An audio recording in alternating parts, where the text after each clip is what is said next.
Hillary has been lengthening her excuses as to why she lost the election. She didn't really lose the election. It was stolen from her by, I think it's up to 24 different excuses she has now. Number 24 is content farms in Macedonia.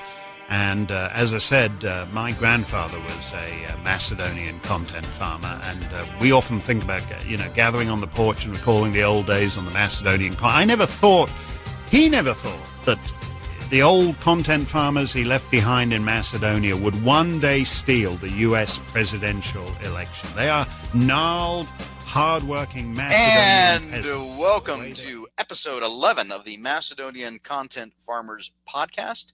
My name is Jason Miko, coming to you from the foot of the Catalina Mountains in sunny Oro Valley, Arizona. And this is Cvetin I'm calling in from Skopje, the foothills of Mount Vodno, snow-covered right now, as apparently befits a country called North Macedonia. Well, we kind of have to laugh, otherwise we would cry and do things that we don't want to do. Today is, we're recording this on Friday, January 25, 2019.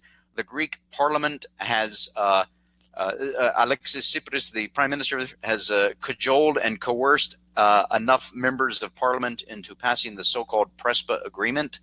So our friends in the Greek government, our friends in the Macedonian government, our friends in NATO, the European Union, the United States of America, in the think tanks, academia, media, etc., doing their, and who else? John Bolton. Exactly. Yes, they're all doing their victory dance, squeaking "Peace in our time" in a Neville Chamberlain-esque way. And so, Cvetin, I just want you to know I've been collecting screenshots of a lot of these tweets because I think they'll be useful in the future when it just doesn't quite work out the way they all said it would. I mean, Nikola Dimitrov, the alleged foreign minister of the Republic of Macedonia, today wrote, he says, "Today we write a new chapter in the history of the Balkans. Nationalist hatred, disputes, and clashes are now replaced by friendship, peace, and cooperation." And, it's kind of funny. Nationalist hatred, disputes, and classes are now replaced by friendship, peace, and cooperation, and we will force it if necessary. It will be made so by decree. There will never be any more nationalist hatred, disputes, or clashes. There will only be friendship, peace, cooperation, puppy dogs, kittens, skittles, rainbows, and unicorns from now on. Let it be written. Let it be so. It will blow up in their faces. We'll have a lot to remind them of. Unfortunately, we already have a very thick dossier of things to remind them of, such as the 95 agreement. When these same people, often literally the same people, not just their predecessors, saying that this will bring now peace and stability in the region. We have the 2004 U.S. recognition of the Macedonian constitutional name, which obviously the U.S. is now going back on, when they also promised this ends the name dispute, so long as you give a little more concessions to the Albanians. Their statements after the Ohrid agreement, when we redefined our country after Albanian guerrilla aggression on us. So there is a million of these things to go back to, and still we do the same mistakes over and over again. The other thing is, I think it's important to, all joking and everything else aside, there's a lot of passion and emotion out there today. Macedonians are rightly upset, as they should be. And I posted, I said, let that passion and emotion be channeled into righteous anger, and then channel that into action to not only preserve, but to embolden and encourage Macedonians everywhere by the strengthening of the institutions of family, faith, and friendship in all of the forms it takes: neighborhoods, communities, associations, businesses, and 1,001 other things. Only through this can Macedonia and the Macedonians not just survive, but thrive. And, a lot of people are, again, there's the righteous anger, there's the passion, the emotion going on today. And a lot of folks are asking, what are the next steps? From a dispassionate point of view, the government of Macedonia will now inform the United Nations that there's been a quote unquote name change. The United Nations will then inform the rest of the countries on the planet, as well as multilateral organizations, that this name change has taken place. But obviously Macedonians and friends of Macedonia, frankly, I think most people on the planet Earth will not bother to say the new name. We're all just going to keep saying Macedonia. And to my point earlier, I think now is the time for Macedonians to come together, put aside their divisions, and start focusing on strengthening those institutions that I talked about a few minutes ago: family, faith, friendship, in all of the forms that it takes. And I think we talked about in the last podcast, Cvetin, that the boycott Pirin guys and gals are, never north, always Macedonia, and they're going to cross it out, etc. And we just keep doing that. We keep actually, it's kind of funny, a real life example here as we look at Twitter, the live feed on Twitter, how many people are posting hashtag Macedonia, and how many people are posting hashtag North Macedonia. And it's kind of interesting from a human nature standpoint and a sociological standpoint to watch who's doing what and which way is it going to go. I don't know. But for Macedonians and for Friends of Macedonia, it's always going to be Macedonian. We're always going to say and write Macedonia, and we're going to do whatever it takes to strengthen the institutions that make Macedonia strong. Yeah, there's a lot of anguish here, a lot of discontent bubbling up. We'll see if it will affect in the coming elections or in some other form. There is no really much use of being moping around. We all feel like Leonard Cohen said, my father or my dog just died. It's a horrible feeling of defeat across the country. We'll see what happens next. As you say, we should be joining NATO soon. Greece will have to vote again on our NATO membership.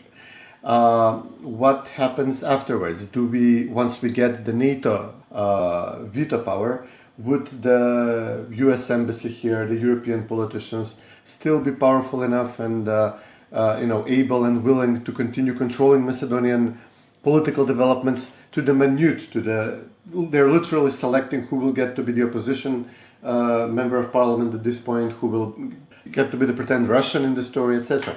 If joining NATO actually means asserting some kind of say in the decision making there, we can expect that this, but also the future election of right-wing Prime Minister of Greece in Mitsotakis, who has twice rejected the deal in Parliament yesterday and today, and said that he will block Macedonia for the EU regardless of the deal. Right. We can expect that this deal will fall apart while Macedonia is in NATO, but when it tries to join the European Union, with acrimony inside NATO, with Macedonian representatives flatly refusing to go by the name of Northern Macedonians, obviously if Macedonia also elects conservatives soon.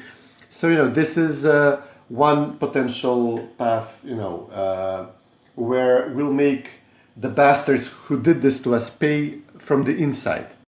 Well, actually, yes, and as we've talked about, so yes, so there's a lot of problems with this whole thing. One is the actual implementation of it, and all of the little details over the next 5 years that have to be done. Two, as you mentioned, New Democracy gets into power in Greece, and they're going to throw up roadblocks. We haven't mentioned, again, as we do frequently, Bulgaria and what roadblocks they're going to throw up in terms of NATO membership for Macedonia. And then, of course, you've got the whole issue of how, and I see more and more writers and others bringing this up, which I think is a good sign. And again, as we've talked about and we've written about, the whole concept of democracy and the whole the democratic institutions in Macedonia and in Greece have been severely damaged, along with the reputation of NATO and the European Union and the United States of America. Their reputations have been thrashed amongst Macedonians. But the damage that has been done to the concept of democracy and institutions of democracy is going to be very difficult to undo. There was actually a Greek writer, I don't have his name here, but writing in Time magazine that talks about the political process and the problems there in both Greece and Macedonia, and how Tsipras and Zaev achieved their quote-unquote majorities barely in both through bribes, threats, intimidations, amnesty, etc. Let's see, as I'm scrolling down here through, the fact that in both countries it was massively unpopular. So there's no public support for the so-called Prespa agreement in either Greece and Macedonia, and how you achieve peace and sweetness and light eternal, as Nicola says, when the populations of both countries hate it. I don't know. You can't force people to like each other. You can't force people to love each other. Yeah, this was a rare article which actually explained how members of parliament in both countries were bribed and blackmailed in Macedonia with criminal charges drummed up, particularly for this goal to get to the majority, and how it's because the populations rejected it. Macedonians rejected it in a referendum, and Greeks did not even get a referendum. So again, one option is that we reassert, nationalism erupts again in both Macedonia and in Greece as response to this. The other way, obviously, is that death by 1,000 cuts, daily indignities, daily assaults on the Macedonian identity lead to, as you mentioned, there's the Bulgarian agreement under which we are supposed to begin identifying ourselves as Bulgarians, shared history, shared historic figures. Bulgarian politicians and historians will start writing Macedonian history books. The Bulgarian government and the Greek government will have a say in Macedonian public discourse. So if you insist on spreading a point of view on history or on current developments which does not sit well with Athens or Sofia, they will have all right to block us from saying this and threaten us, if you don't shut this person up, your EU accession talks will suffer. So again, this is also going to backfire even to the Greeks who wish this to happen, because this path lies a Macedonia divided in a Macedonian/Bulgarian east and central part, Albanian west, with no fixed border, which is always a recipe for civil war in the region, or an enlarged Bulgaria, which will then, Bulgaria also has certain claims on the heritage, the history, and especially the rights of Macedonians, which it considers Bulgarians in modern Greece. So, Greece might find itself facing a greater Albania and a greater Bulgaria as a result of this process, and not largely friendly buffer state, which Macedonia was for a very long time, discouraging all other nationalisms, keeping war away from several hundred kilometers away from the Greek border when Serbia was in war. And the collapse of Macedonia may actually create a lot more problems for Greece, even though Greeks were wishing this would happen for so long, publicly.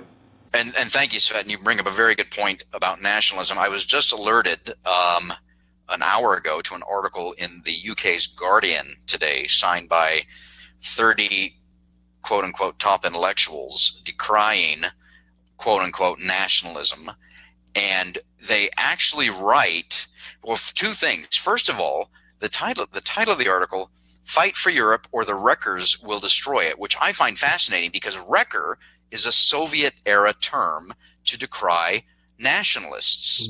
Kulaks and wreckers. Yeah, kulaks and wreckers. Yeah. Saboteurs, innocent people. So the Soviet Union labeled them as wreckers, which was the translated word. And now this group of quote-unquote 30 top intellectuals is using this word wreckers to and applying that to nationalists and people who actually believe in their identity and the concept of sovereignty and the nation state. And these 30 top intellectuals write, quote, "Never mind that abstractions such as, quote, soul and, quote, identity often exist only in the imagination of demagogues." Wow.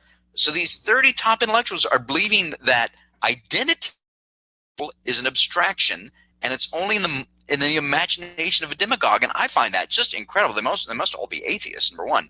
But that leads me to another atheist, not just George Soros and his Open Society Foundation, but one of his employees in Brussels, Sergeant Cevic, I believe is how I pronounce his name. He writes a recent article. It's 20 some odd pages. It's all about, quote unquote, he calls it North Macedonia. Actually, no, the article that I'm referring to is in Euronews. He says, quote, "Action by both Greece and the European Union would open a trajectory for integration for North Macedonia. Equally important, they could show other political leaders in the region, including those in Serbia, Kosovo, and Bosnia and Herzegovina, that compromise pays off and that sacrificing entrenched notions of national identity to secure a common European future is worthwhile." So, did you catch that? He called it he wants them to sacrifice, quote, entrenched notions of national identity for that common European future, which is a European superstate. And that's the direction that Europe, and to a lesser extent, America, is going towards a national, and they actually call it a sovereign Europe, as if it's a state of its own, which it is not. But that's the idea behind the European Union, where nations give up ever more of their sovereignty for ever closer union in a European superstate ruled by imperialists located in Brussels. End of rant. Well, allow me to do a rant rebuttal, I guess.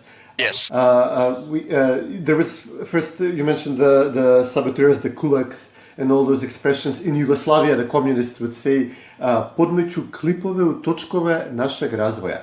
It translates, it's a longer phrase, but it translates as those who would put sticks in the wheels of our progress as it moves forward.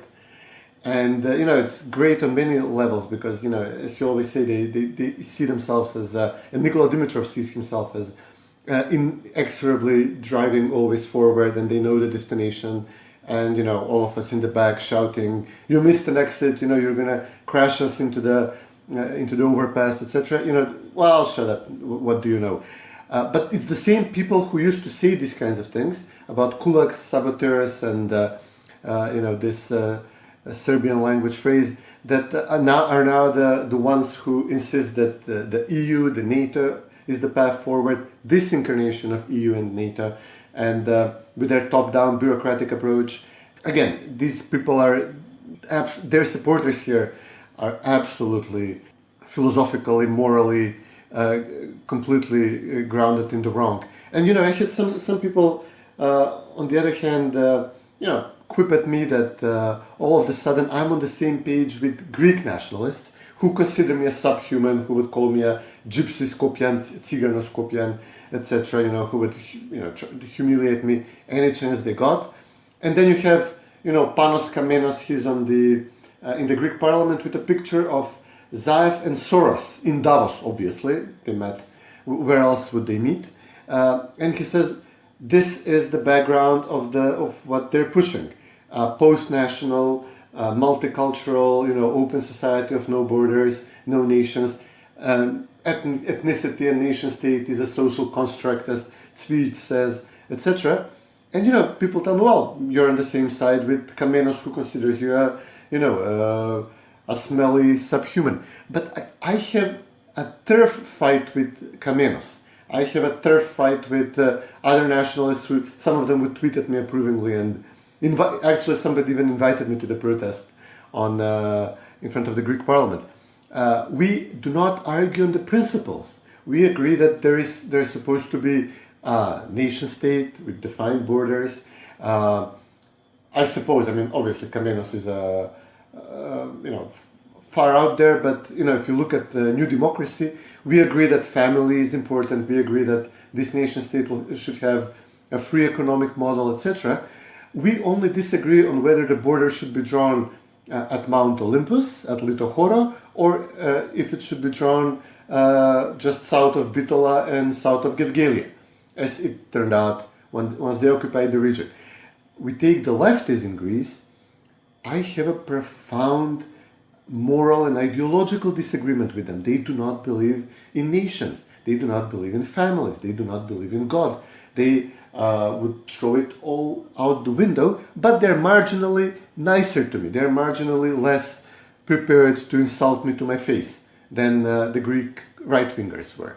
And with the Greek right-wingers, I have this fight which the Crips and the Bloods have in LA or in New York. They're fighting over territory, but they're organizations which are similar, have similar values, if you can call them, and it's just you're born on one end of the street or on the other, but you believe the same things with them. But the left is something completely out of this world. It's anti-civilizational. And this is what Soros will do. Zaev could have said, I'm meeting this guy, this billionaire philanthropist or full-on rapist, as Charlie would say in Always Sunny in Philadelphia. What is it that you do again? I'm like a janitor. I'm a full-on rapist, Africans, dyslexics, children, that sort of thing. And he says, he could have said, we're discussing investments. No, he says, we're discussing the future of multiculturalism, what we plan to do next in our efforts to remake the world. And it's delusional, but they're apparently going to have a good shot at making their wish come true, including with what is happening in the US right now. There is going to be no border. Trump is about to be arrested, or at least everybody around him. The chance the US had and the chance we had, we're frittering it away, and the left is going to have a go at it, and we know how it ends. Yeah. It's not. I think it's important to point out. It's not just. We don't want to place all of the blame with our friends on the left, although they certainly deserve a large amount of it. There are some people on the right who would be considered as the imperialists and authoritarians, and that are a part of this move towards one world or global governance. I call it the cult of global governance. And our friends on the right, some friends on the right, elitists, that do that, for their pocketbooks ultimately, and they have. You mentioned morality somewhere in there a few minutes ago, and yeah, these people are all morally bankrupt as they march towards this idea of a cult of global governance and imposing it upon everybody because they believe it'll bring peace and prosperity, and if you don't want it too bad, it will be forced upon you. I mean, this is what so many writers of the last century. Especially, people like Orwell and Solzhenitsyn warned us about. And, especially a lot of the young people today, whether they're in America or Europe, just don't see this because they're just too damn young. And there are certain things that age brings with it. And one of those things is knowledge and experience and wisdom. And here's the funny thing about that. You actually have to live a number of years before you can have experience and knowledge and wisdom. It doesn't come at age 25 or age 29, AOC. Oh God, now she's going to call into this podcast to call us out. She's calling out all the media outlets. What? AOC, you noticed? She's actually like best friends with Trump. How they go against the Washington Post together. I guess at one point we might actually have a Trump-Cortez ticket in 2020. But yeah, I mean, obviously the US is going to give it a try. Especially with demographic changes, with I think this was the last chance. Trump was the last chance, and for me at this point it's very important to be proven right. Ideally, I would be proven right if Trump succeeds in the United States, redoes the economy, and brings some semblance of a nation state, the creedal nation state, as you would always say, but still, to the United States. And this has caused a wave across the world, from Brazil to India and throughout Europe. And if this again succeeds, and in Macedonia, if we are able to fight this off, this attempt to do us away as a nation and turn us into an amorphous mass of fluid identities. But obviously it's not going to happen. I mean, I wished for a while it's going to happen, but obviously it's not coming. Right. So the next way to be proven right is to give them a chance to try it, and then, of course, if we survive it, and many will not, as usual, we'll be able to lecture them on it. Yeah. Sure, but that's always and kind of drawing a parallel, Cvetin, there have been a number of folks in the Republican Party and conservatives who said, let's go ahead and let the Democrats have control of the entire government, and they'll do such a bad job that the people will want to have conservatives and Republicans back in power. And I just can't subscribe to that theory, because I think too much damage will be done. They'll literally destroy everything that we have worked to build up. And again, I'm talking about the United States, but I think the same thing applies, is that if you allow these people to have their way and take control, they will take control, and then they will either enslave you or jail you, one of the two. And then there's just no going back. Yeah, I know, but on the other hand, our task at reforming, it's actually gone so far in undoing the society that our task at reforming it back, we're no longer talking about conserving. It means you have to take very powerful forward measures to, Right.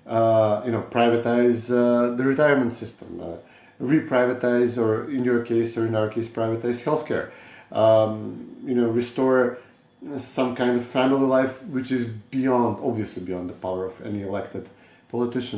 It takes a cultural change, Yes. a lifestyle change.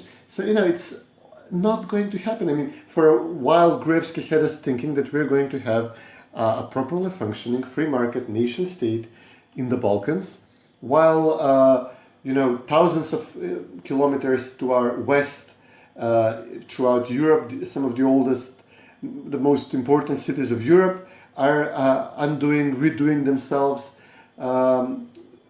similarly to what the U.S. inner cities have turned into in the past, and it's delusional. I mean, you cannot be this lone outpost while everything around you is collapsing, and maybe Eastern Europe, the Visegrad states, and as I said, if this ends with Macedonia joining the EU, hopefully we will be part of this Visegrad group and contribute to this Eastern Bloc, which is trying to stem the tide. But you've Berlin, Paris, and London are too far gone to paddle them back, and I don't know. Right, but well, just to go back to what you just said there about if we join the EU, meaning Macedonia. I mean, look, here we are. This is the beginning of 2019. If Macedonia actually joined the EU, it would not be at least until 2027, 28, 29, 30, if the EU lasts that long. And in the meantime, who knows what's going to happen. I just don't. I get your point about being within and then being able to change it all, but I don't think the European Union is going to change it. It's a what's the parallel? I think it's O'Sullivan's Law that says that institutions that are not fundamentally and at their heart and at their core conservative over time will become left or liberal. Yeah. And I think it somewhat applies to the European Union. The European Union is not at its core fundamentally a economic project designed to increase wealth amongst the individual nation states of Europe. It is at its core an imperialistic authoritarian superstate designed to take power away from the individual nation states of Europe, take the choice away, take the role of the individual parliaments of the nation states who are elected by the people of the nation states. The EU is designed to take all that away and give itself more power and grow, and it cannot be reformed. I think this is a point that one of the leaders of the Brexit, Daniel Hannan, who was a member of the European Parliament, makes in the Telegraph last week. He said, the EU at its core is a fundamentally undemocratic project. Yeah. At the start, if somebody tells you, well, we're doing a free market zone between all of these split countries of Europe, and, what's there not to like for a conservative free marketeer like you and me? Right, absolutely. But then fast forward 20 years, and suddenly they have a flag, they want to rise at the flagpole, and they have an anthem, and you're saying, like, excuse me, did we take a wrong turn along the way? It's unrecognizable from what it was supposed to be at the start. And again, what do we contribute to EU as a member? What does it do for us? It's nothing. The benefit of the deal, which everybody insisted on, as for NATO, we would join all NATO missions, American-led missions in Iraq, Afghanistan, no questions asked, to the highest extent of our abilities. Now Macedonians detest NATO after NATO decided to have, the US decided to have Albanians in Macedonia, and this godless post-national communist, I don't want to waste the word elite on them, as their allies, and to undo Macedonia as a nation state. As for EU, we're part of the free market, we trade with them, we travel there. Loads of people work in Germany, even though we do not have direct access to their labor market. But, I was just talking to somebody this morning. Yeah, sure, couldn't figure out a way to live here, to work here, went to Germany. No papers, nothing. They're just going there and working. So what else do we get for all of this? Grief. All this regulation applying to us. We're losing our country and we get nothing. Yeah, no, you get grief and you'll like it. Yeah. That's what you get. You can't object to it. And Greece, what did Greece do for the EU and vice versa? They ruined each other. And now, like everybody forgot that the complete meltdown like 5 years ago. And they're saying, no, Macedonia will join EU and it's going to be great. And Greece is supportive. Is everybody crazy? Did I forget? Did I dream everything happening since 2010 until like literally yesterday? Actually, you bring up a very good point. And as students of both history and human know that in today's hyper-connected instant communication world, that literally our brains are being rewired to think about things, and we're consuming so much information that we're thinking about it, we're processing it, and then we're forgetting about it. So 2010 is, might as well be 100 years in the past. And so people forget that. Actually, there was a Katamarini article the other day that talked about how since 2010, the average Greek household, their net worth has gone down by 27%. And they're a European Union member. That's what you're going to get in the European Union. And we know that the global economy is once again slowing down. The Chinese economy only grew, and I put that in quotes, air quotes, only grew by 6.6% last year, which for any country would be fantastic. But for China, no. It's the slowest it's been in 30 years, in 3 decades. And when China catches a cold, the rest of the world catches a cold. And so, the fundamental idea behind the European Union as an economic union to bring prosperity and wealth to the individual nation states, that is being challenged because of what's going on, and because of their own bad economic decisions, et cetera. And there's a number of states in Europe that tend to be Keynesian in their outlook. But here we are talking about, the future. Why don't let's take a quick break, and when we come back, let's talk about elections, because we have both elections coming up in the European Union. We have presidential elections in Macedonia, and we have elections coming up in the Hellenic Republic.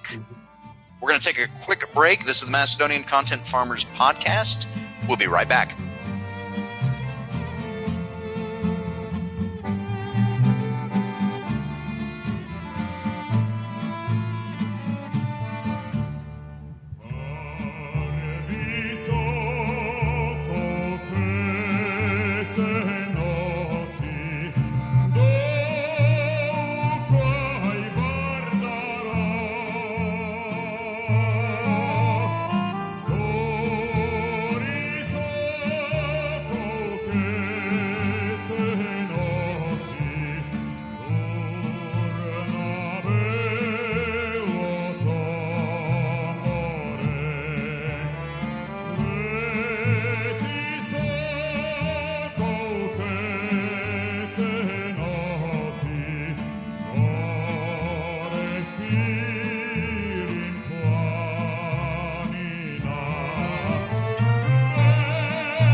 And welcome back to the Macedonian Content Farmers Podcast. This is Cvetin and we have Jason Miko online from the United States. And because going through the decline and fall of the Western civilization, sober is no way to do it. Jason, you're drinking something there.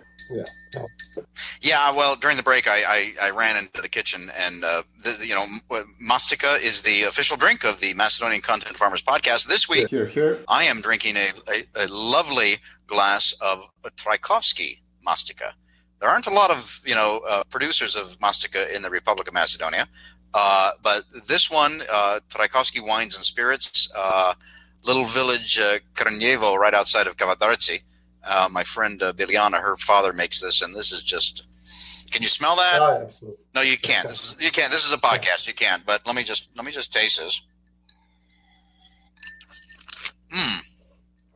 Man, oh man! Again, and every time I have a sip of mastica, I am instantly transported back to Macedonia in thought and in spirit. Let's stock up on it. Greeks will be demanding that we rename it as Suzo pretty soon.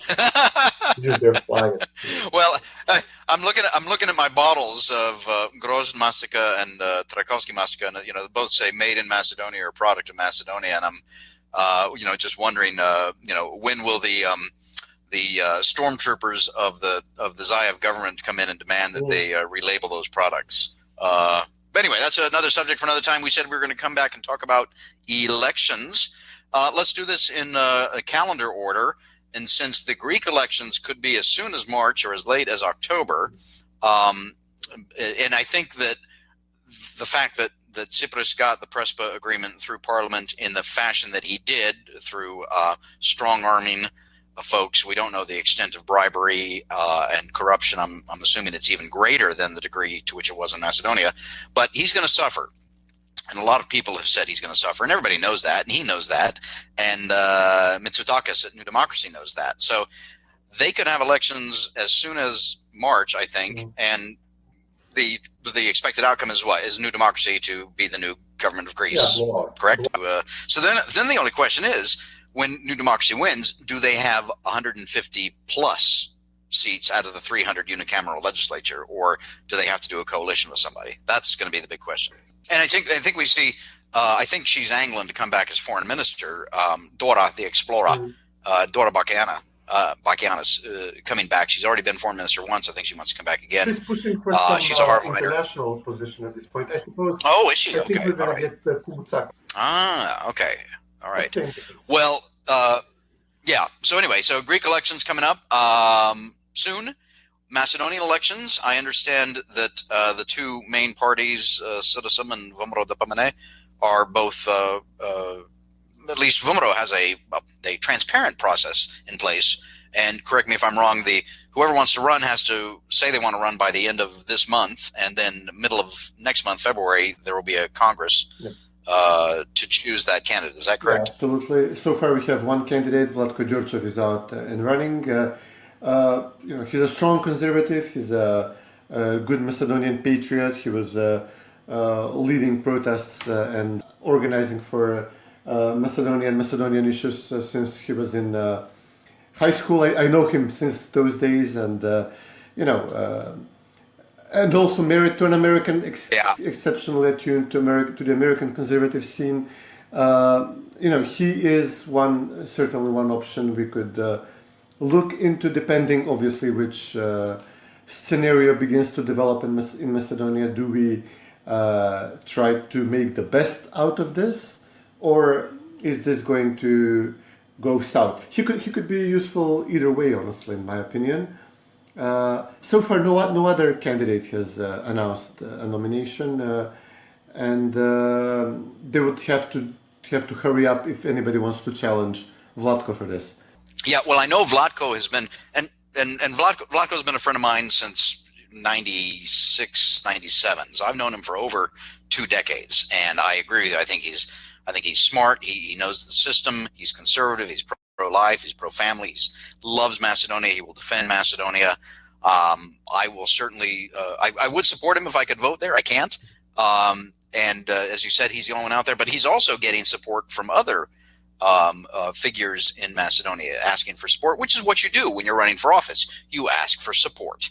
But switching over to Citizen and Dewey, we've heard a couple of names. I think you mentioned the other day, or maybe it was somebody else, that Zaev always goes back on his promises. So he might even go back on his promise not to run for president, and might run for president. What's the latest that you hear there? The way things are going now, he's apparently preparing Oliver Spasovski, the despicable interior minister. Spaso? Yeah.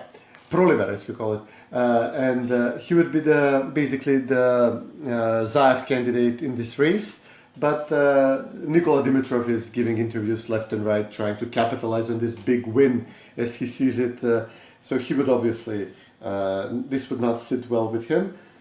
And there are plenty of other social democratic people from, they have this peasant wing, the Murtino wing, which would be Zaev and Spasovski. They have this urban effect wing around Shekerinska and a bunch of other people like Diskovska. and Damian Manchevsky. And obviously now they apparently have an Albanian Islamist wing around Muhammad Zakiri, who is also very loud lately. So this is the third stool of their coalition. This evening they're discussing whether they would agree to the Vimera demand that there is also early general elections together with the presidential elections. And the main criticism of Vlatko's campaign so far has been that maybe he should not run, and maybe Vimera should boycott the elections, and once the presidential elections fail, then as the referendum failed, and obviously without Vimera, SDSM and DUI cannot count on a 40% turnout, which is requisite to elect a president. So if the presidential elections fail in April, this would mean that another political crisis, and then this would lead to early general elections. But SDSM could pull the trigger as early as this evening and decide to hold early elections, general elections anyway, in which obviously there will be a presidential candidate on Vimera and on SDSM as well, and give Macedonians a chance to wipe the slate clean, which is badly needed at this point. I get that. I think it's a risky strategy in that okay, let's say you boycott the presidential elections, you don't get the turnout of 40%, but then Jafari becomes the actual acting president forever how long it takes to organize elections again. And I think he's already done damage. He's going to continue to do damage. He would do more damage as acting president. And how long could that go on for? I don't know. Something to think about. Yeah. And then we've got Bessa and the Alliance, who are going to want to have their own candidate if they can agree, or field their own, or field a joint candidate or their own candidates, which I think is going to further divide the Albanian bloc. Oh, the situation here is despicable, as you could imagine. We have Zakiri in the name of SDSM, the Albanian wing of LSDM, as it's called in Albanian. He's arguing with DUI over which candidate would be the greater Albanian, and they're literally at this point they're dragging out this horrible Yugoslav foreign minister who did not want to even have an independent Macedonian state, but we had him as foreign minister, whose father wrote the anthem of Macedonia, but who is now prepared to change the anthem his father wrote, and all these things. And they're now discussing whether his mother was really Albanian or not, and if she was, they're literally counting red blood cells. It's bloody hell. It's horrible. But then DUI lost a lot of votes to SDSM in 2016 when the US Embassy literally told Albanians to vote for SDSM, so SDSM could lose by a lesser degree to Vimera. So now DUI wants to challenge SDSM, wants to try to muscle back in on its turf. It might be risky for them. They might lose to the Alliance or to Besa, who were pushing Zaev to give them concessions on these sugar rush Albanian issues, nationalist issues during the negotiations. So it's all, half of me really wants to go the boycott way and just ignore the whole thing and, sip mastika somewhere and watch it all burn down as it inevitably will. On the other hand, this is where they would always get us. We have this drive in us to try to build the country and protect the country, unlike the left and obviously the Albanian politicians here. So, the people voted for Vimera, did not betray Vimera. The people voted for, boycotted the referendum, did not give up the name. And it would be a dereliction of duty if, abandon the majority of Macedonians here who have no other place to go and would be stuck with the consequences. So this is the choice: mitigate the horrible consequences, or just say screw this, I'm out of here. Just can't wait for it to blow up. Well, at some point, somebody's going to win the presidential race in Macedonia, and I would hope that everybody, from our side, looks at it from a strategic standpoint and works through these processes to figure out what's the best course of action. But beyond that, and those elections will take place, I think the rumor is late April. But we also know that the European Union elections, which changes the parliament and then affects the council and et cetera, will take place in May, over a couple of dates in May. I forget the dates. But I want to go back to this Guardian article that I referenced earlier by these quote unquote 30 top intellectuals, because they write about it. And this is what they say. They say, quote, "This is the noxious climate in which Europe's parliamentary elections will take place in May. Unless something changes, unless something comes along to turn back the rising, swelling, insistent tide, unless a new spirit of resistance emerges, these elections promise to be the most calamitous that we have known. They will give a victory to the wreckers. A politics of disdain for intelligence and culture will have triumphed. There will be explosions of xenophobia and anti-Semitism. Disaster will have befallen us." The sky is falling. The world will be ending in 45 minutes. That last part, I just my own added commentary on that. So yeah, they're worried obviously about the Hungaries, the Polands, and the Italys of this world. They're worried about Hungary and Poland, the countries with the growing economy and no terror attacks, and they're not worried about the meltdown further west. I mean, it's unbelievable. The one thing I care about right now, again, under my first scenario, under which we try to mitigate the damage to us, but bring the pain to the people who caused this in their cherished institutions in Brussels and Washington and NATO in Brussels. I was counting how many seats would we get in the European Parliament, and I see Latvia, for example, is similarly sized to Macedonia, and it has 10 seats. I imagine it will be far less. I thought like 4 or 5. 10 seats actually in a protest election, which would happen, obviously not for this European Parliament, but in the next one. I'm pretty sure we would get about 6 or 7 very angry, very solid pro-Visegrad votes out of this, and then 2 or 3 Albanians who would, by all account, would be Islamists, or if Muhi has his way, or these Turkish-style Islamists of Besa. So yeah, we would make a very fine contribution to the EU, and I can't wait for this. Yeah, well, we'll see. There's going to be a lot of talk and bluster and everything else coming up in the lead up to those elections, and it's always going to be fun to watch. Well, I think we're running over our planned length for this episode. Are we going to do the farmers' picks? Are we going to? No, I think we're going to have to postpone farmers' picks to next week. Yeah. Okay. Bloody hell.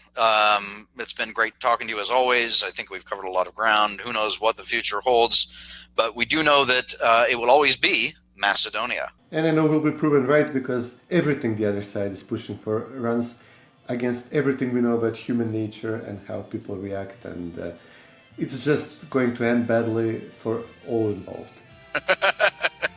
And on that happy note, Cvetin, it's been great talking with you, and look forward to talking to you again next week.